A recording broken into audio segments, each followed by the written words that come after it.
수요일 아침 청년 큐티 청큐의 전광호 전도사입니다. 오늘 우리가 함께 묵상할 본문 말씀은 예레미야서 50장 11절에서 20절까지의 말씀입니다. 말씀을 나누어 보도록 하겠습니다. 예레미야 선지자는 여러 차례에 걸쳐 강대국 바벨론이 하나님께서 택하신 심판의 도구로 선택된 나라임을 이야기했었습니다. 그는 바벨론이 하나님께 범죄한 남유다를 심공하여 멸망시킬 것이라는 메시지를 계속 선포했습니다. 그러나 이제는 바벨론을 향한 하나님의 심판의 말씀이 예고되고 있는데요. 이들이 하나님께 범한 죄가 있기 때문이었습니다. 단지 바벨론은 하나님의 도구로 쓰임을 받은 것이었기에 그들은 하나님 앞에서 겸손하고 하나님을 섬겨야 했지만 그러지 않았습니다.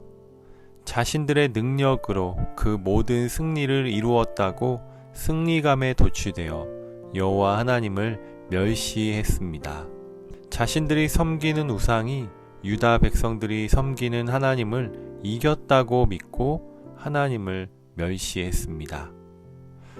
또 대표적인 사건이 하나 발생하게 되는데요.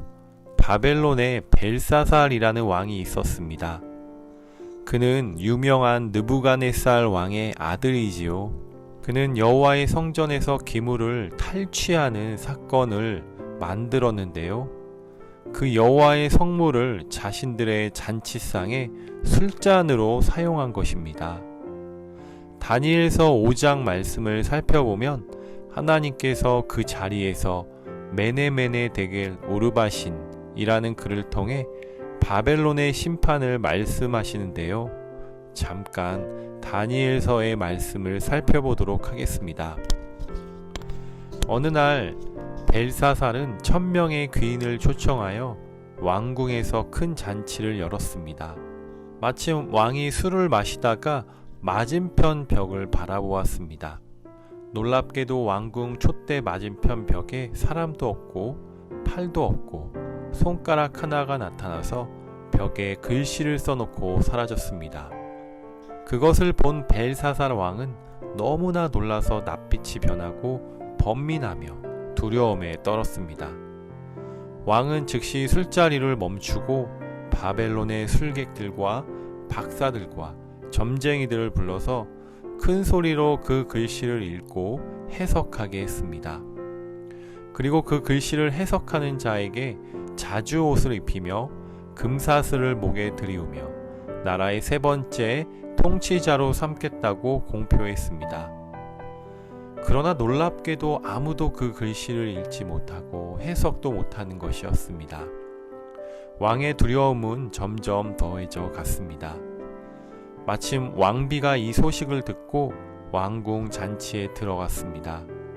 그리고 왕에게 거룩한 신들의 영이 있는 사람이 있으니 그를 불러서 물어보는 것이 좋겠다고 권면했습니다. 왕은 그 사람이 누구냐고 묻자 왕비는 다니엘을 이야기했습니다. 갑자기 부름받은 다니엘이 왕궁에 들어오니 왕은 그에게 후한상과 나라의 셋째 자리를 줄 터이니 그 글씨를 읽고 해석하라고 하였습니다.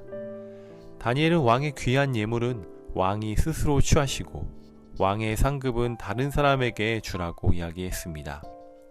그러나 내가 왕을 위하여 이 글씨를 읽으며 그 뜻을 알게 해드리겠다고 약속했습니다. 그리고 그는 그 글을 읽었습니다. 메네메네 데겔 오르바신.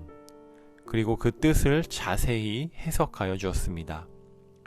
메네는 왕의 나라를 세워보고 그것을 끝나게 하겠다는 것으로 2번 하신 것은 반드시 이루겠다는 강조의 뜻이며 데겔은 저울에 달아보니 부족하여 치워버린다는 뜻이고 우르바시는 나라가 둘로 나뉘어 메대와 바사에게 준다는 뜻이라고 해석하였습니다.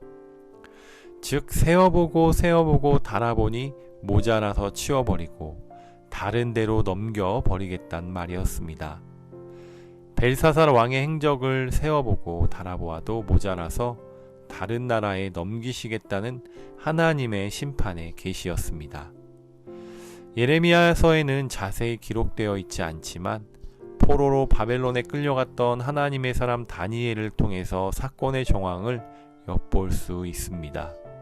결국 바벨론은 하나님을 멸시하고 예루살렘의 성전 기물을 술잔으로 사용하여 스스로 멸망을 자초하게 되었습니다.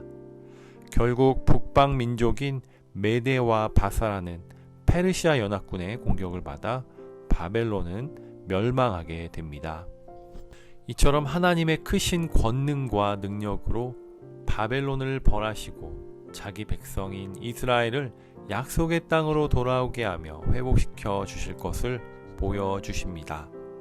그들의 죄가 완악하고 패역했지만 하나님은 이스라엘을 용서해 주셨습니다.